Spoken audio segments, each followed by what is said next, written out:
Let me show you how to make a total game changer for your next backyard hangout, party ribs. Usually we're cooking ribs in those long slabs, right? But the problem is you only get that incredible bark on the top and the bottom. By slicing these into individual bones before they hit the smoke, we're changing the math. We're creating 4 sides for the seasoning, the smoke, and that sticky glaze to stick. So check this out.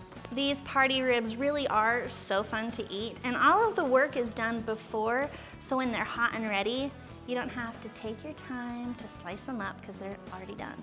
Here I've got 2 racks of St. Louis ribs, and you can use baby backs.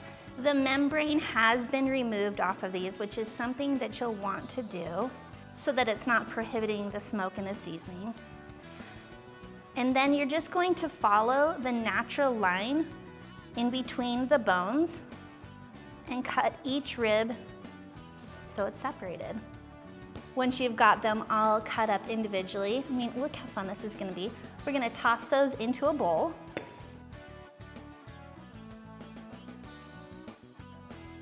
Once they're all put in that bowl, you're gonna slather them up with a binder, which I'm using mustard. Feel free to use the binder of your choice. I've heard of mayo or olive oil, but I like the mustard. It keeps it moist. The touch of tang helps to balance out flavors. If you're not a fan of mustard, of course you don't have to, but I promise the end result, you don't even taste the mustard.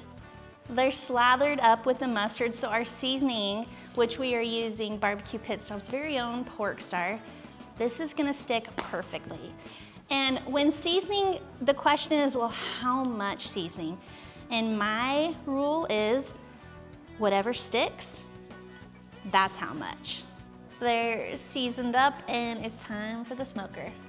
We're gonna throw these on the RecTech Backyard Beast that is set at 250 degrees. Now when you place these on the smoker, make sure they're evenly spaced, and that's all you gotta do.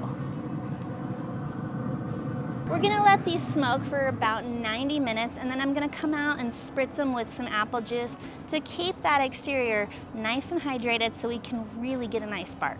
We've let these smoke at that 250 degree temp for about 3.5 to 4 hours, spritzing them every 30 to 45 minutes. You gotta check these out, they're gorgeous. So now what we need to do is add a little bit of sauce, and I'm going to be using our Killer Hogs barbecue sauce. We're just gonna put a little bit on there and let it tack up. Now, if you want to wrap your ribs for more of that fall off the bone texture, you can absolutely do that. Put it in a foil pan, add a little bit of apple juice, maybe some pots of butter, and wrap that up tightly with foil and let it braise.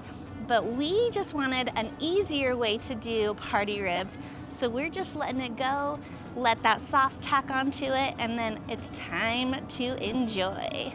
The sauce has tacked on, or kind of caramelized, we'll say, onto the ribs, so we're gonna pull them off and get the party started.